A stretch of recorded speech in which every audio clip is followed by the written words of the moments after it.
Okay, here's the finished fish tank stand um, with the wheels on it. It's not too bad. I mean, it is what it is. It's just a fish tank stand. Now, it's 61 inches on the top and God knows 32 inches tall, I guess. And I've got 6 wheels on it to be able to move it around.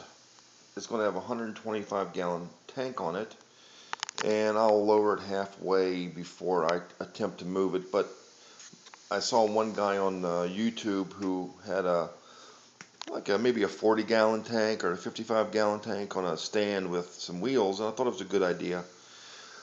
And other people asked him how it went, and he said he just took down half the water and moved it. So I kind of screwed up on the side here. Didn't have long enough plywood, but I'm going to skirt it and have a removable skirt, so when it's pushed up against the wall, the skirt can basically slide right on it and you won't even see the wheels. And I'm building it for this tank. The lights are off. It's time for the lights to be off. Let me turn them back on real quick. Okay. That's the big tank. That stand I got at Petco. It came with the tank, and I'm sure they wouldn't sell the stand if it couldn't hold the tank, but it just didn't seem very sturdy. For the most part, there's 4 pieces of particle board holding the whole tank up. Tank weighs 1,200 pounds or so, and I don't feel comfortable with it on this stand. And we're going to get another 125-gallon tank to put up beside this one, replacing this 30-gallon tank. And you can see all the DIY crap. The CO2 generator, which, ever since I added it, the plants that I do have really, they've done good. But the whole DIY thing's a pain in the ass. I may just get a tank and a regulator. And in the back is one of my DIY filters. It's in dire need of a change. I just haven't changed it. But that works pretty good. Over here in the 30, or the 125, in the back is another DIY filter, which really works good. I mean, it works surprisingly well. It is what it is. My other DIY, my first DIY vid showed 2 filters back here in the back.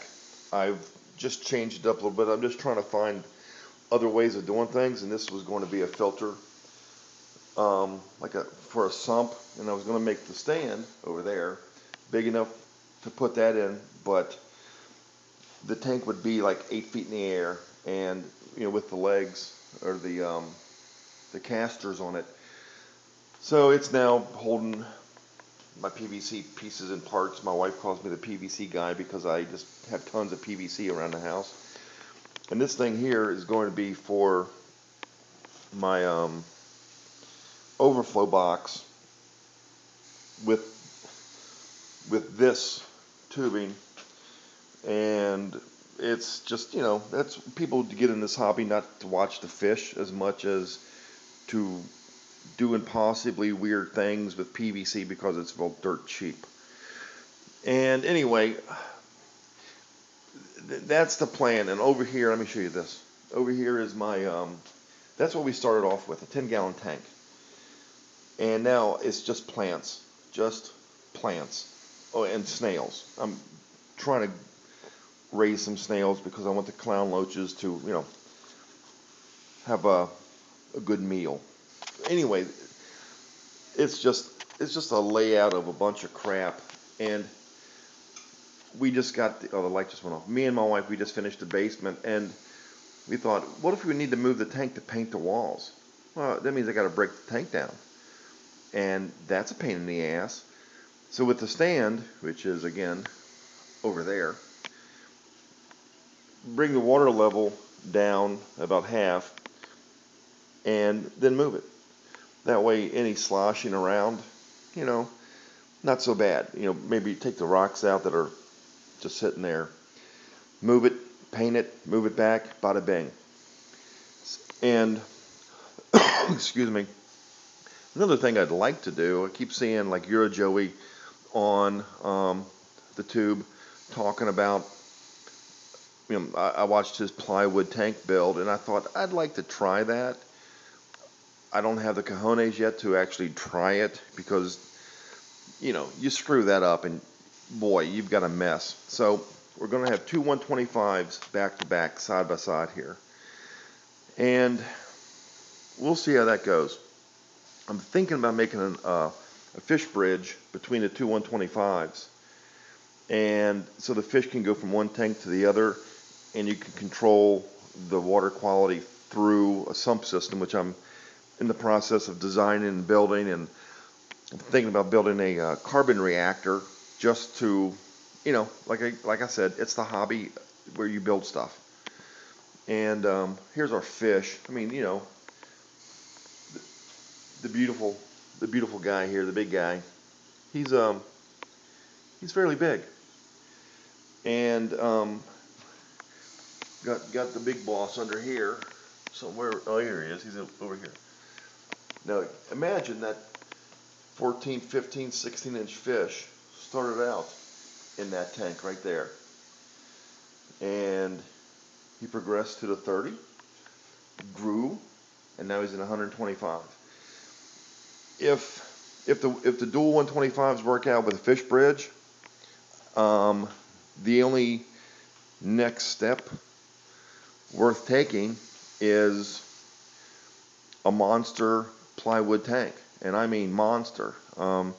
If my wife is going to put up with 10 feet of fish tanks smashed together, hey, why not just one big ass tank made of plywood? And wow. So anyway, that's where things are going. But back here, don't look at the messy basement. Here's the stand. It doesn't look too bad. I mean, it is what it is. It'll hold up everything. The casters, each one of these casters, they're rated for 250 pounds per caster. That's why I've got 6. It'll support 1,500 pounds. And with anything else, anything that is given a weight, like if it says it can hold 250 pounds, chances are the actual weight is at least 10% higher than that. So I figure the tank with the fish, the water, the rocks, and everything else will come in around 1,250, 1,300 pounds. And just rated alone, they're, you know, for 1,500 pounds. So, you know, add 10% to those, and I'm not too worried about it. But I've got to build another one. So I might make a video of me in the process of actually building that beast. Because, you know, I'm no craftsman. I'm just a guy with basically a screw gun and a miter saw. And but anyway, this is the setup, and so the tank's lights off now. And in that tank, let me turn that light on real quick. In this tank, if you can see, I've got 5 clown loaches in there, and we got 3 yo-yos in there. And you know, the clowns can get fairly big, you know, 8, 13 inches, something like that. And we've had them about 2 weeks, and they've, you know, grown a little bit. But I know that once we get the next 125 set it up, all these fish are going in there. And up here at the top, I don't know if you can see in the back there, there's a glare. We've got babies, our mollies. They got busy. They're like rabbits. So we got like 8 or 9 little mollies up there. So all the small fish I want in one tank, and if I can make the bridge, we'll see how things react.